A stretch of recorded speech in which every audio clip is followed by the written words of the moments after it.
Pro here. It's not often you get to leak Apple's upcoming iPhone design, but today is that day. In collaboration with Max Weinbach, I'll be sharing with you the iPhone 12 Pro Max, the 6.7-inch flagship design. It's pretty much exactly what we expected it to be, but there are many little key differences between the 11 Pro Max and this device, which I did not foresee. So let's get into those details. There's so much here. First off, I want to say after SLS printing this, I spent some time with it comparing it to the 11 Pro Max series. It's sleek. This is in every way an evolution for the iPhone design, and after handling it, it feels amazing. I mean, this device just feels futuristic thanks to a huge reduction in bezels, a massive camera, and a smaller notch. There are so many little things on the design I did not foresee Apple doing, and I'd like to cover all of those in this video. Now, I had so many leaks to share that I had to split this video up in two, and this weekend we'll be doing another exclusive on the features and more in depth on the camera and displays, including ProMotion or 120 Hz refresh rate leaks. So stay tuned for that. And in this video, I'm announcing a giveaway for 3 new iPhone SE models to celebrate that launch. What an amazing device. So first off, I 3D printed it, SLS printed it to get the detail out, and comparing it to the 11 Pro Max, I was pleasantly surprised with just how futuristic it feels. In no way was the square housing uncomfortable or digging into your palm like I thought it would be. This is pretty much the design of the iPad Pro in the iPhone. And Bloomberg just reported that the iPhone would be very iPad Pro-like. I can confirm without a shadow of a doubt that that is true. So where did this CAD originate from? Apple would love to know, but Max Weinbach's source works with accessories, and it's pretty standard issue to receive this CAD around this time. Unclear how, from where, but this is legitimate. Jon Prosser also chimed in saying, yes, this is the real deal. Now, Max Weinbach does warn us that it's 70% complete. This gives us an idea of how the body, the frame will look, the general camera size and positioning, and the notch here is not 100%. So the CAD itself came with the same existing size notch, but some recent leaks from Max Weinbach's source gave us the information to fill in there, and I'll kind of talk about why the shape is the way that it is, far from confirmed. There was a report back in January by Makita Kara which detailed the iPhone 12 Pro Max and gave us some specifications. The size of the lens was growing, the body was 7.4 millimeters, and this CAD confirms that. In fact, it's more than likely that they had these CADs back in January and we just now got access to them. So yes, it is 7.4 millimeters. It's thinner than an 11 Pro Max, and you certainly feel it. It is just a little bit of a larger device, slightly taller and slightly wider, 78 millimeters versus 77 of the 11 Pro Max. The display to body ratio is higher now. The bezels are 0.9 millimeters thinner, meaning it has a much more futuristic look. The entire phone is larger now. It's a 6.7-inch display, so it definitely feels massive. I mean, there's a huge presence to it. The source also confirmed the camera layout on the rear. That iOS 14 glyph that we saw earlier, it's true. They confirmed that is the actual layout. Now, the sizing and spacing of the lenses is not completely correct, but the overall lens is different. First off, it's about 5 millimeters larger in length and width, and it's now a perfect square compared to the 11 Pro Max, which is a slightly elongated rectangle. The bottom right module is a LiDAR sensor, although Apple is testing out a version where the LiDAR sensor sits on the top right. Now, alongside that CAD model, there was a separate model. Apple is still not done finalizing the design, so we could see some shift here, but Apple is looking into 2 separate prototypes. The other model had a notch that wasn't as tall, but was as wide as current notches on the iPhone.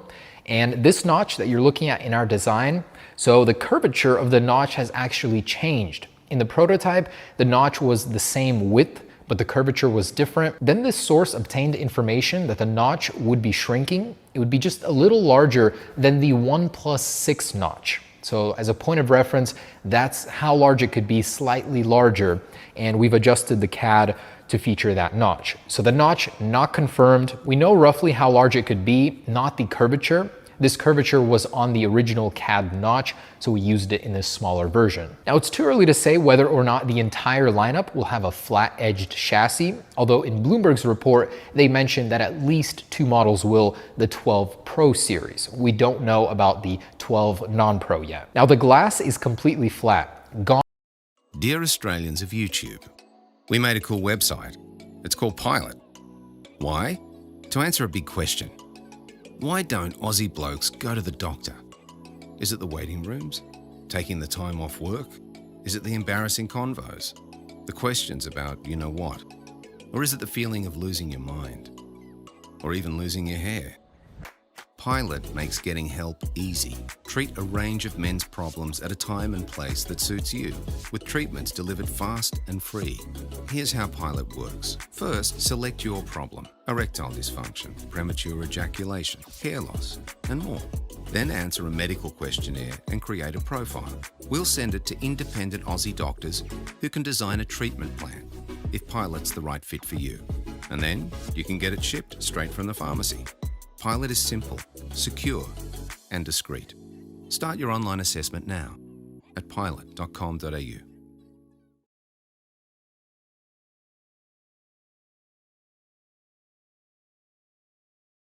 We all want to check on family and friends who are over 60 or who have poor health.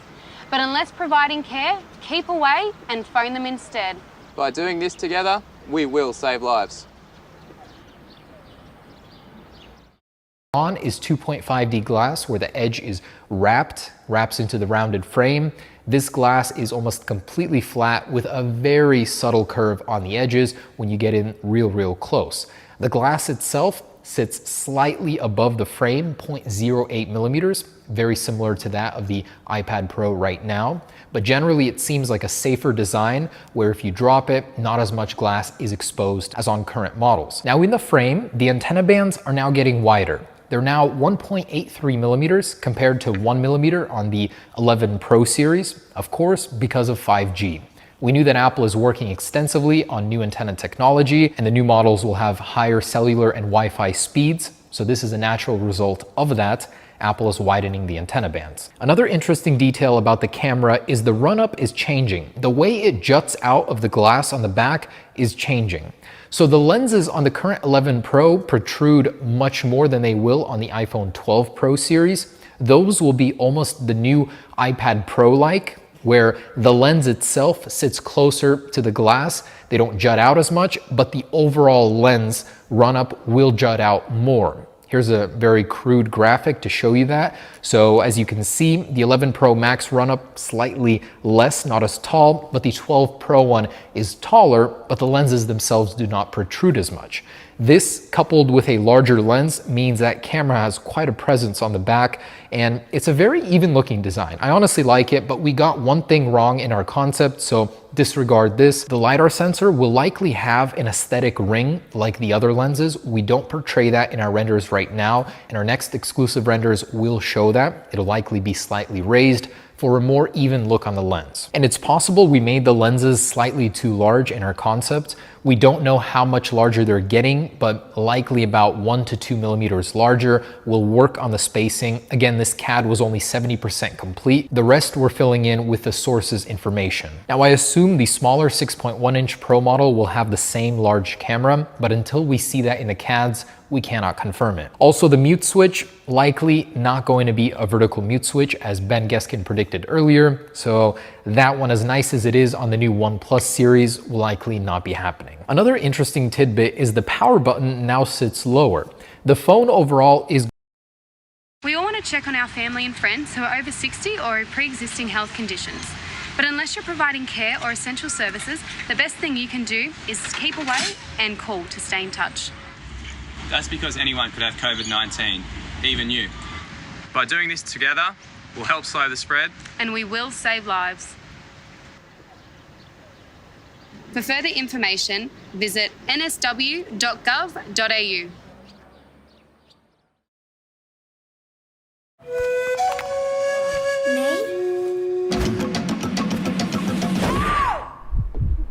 Feel masterful. Sultana brand. Full-on days start with full-on fiber. growing in size, so it makes sense that Apple is positioning the buttons slightly lower than the 11 Pro Max. This is a comfort move. I do like it. Now it gets even stranger. The SIM card tray, yeah, that's been relocated to the other side of the phone. Now, unclear why this is happening, we can assume that the logic board is getting moved to the other side of the phone. And if you remember, compare Raja during the iPhone 11 Pro prototyping mentioned that Apple was looking into a new internal layout where the logic board sits up above the battery, and the battery, being an almost square-like shape, will be taking up the bottom portion of the phone, so it would be less L-shaped like, more square-like. It's possible that that leak was just a year too early. And what's even crazier is what's replacing the SIM card tray is a smart connector. At first I was a little dubious of this, but seeing it in the CAD actually printed, yes, it looks like a smaller version of the smart connector. It's just as wide, 3.5 millimeters, same width as the iPad Pro's smart connector, and from that we can assume it is a smart connector, just a slightly not as long version. It's 21 millimeters, whereas the iPad 1 is 25 millimeters. Why would Apple add a smart connector to an iPhone? We don't know. We heard rumors long ago that Apple was working on an Apple Pencil for an iPhone or Apple Pencil compatibility. Of course, in its current state, it would not support an Apple Pencil, as the power button would intrude on that charging. But it's possible Apple could be working on a slew of other accessories and other uses for a smart connector on the side of an iPhone.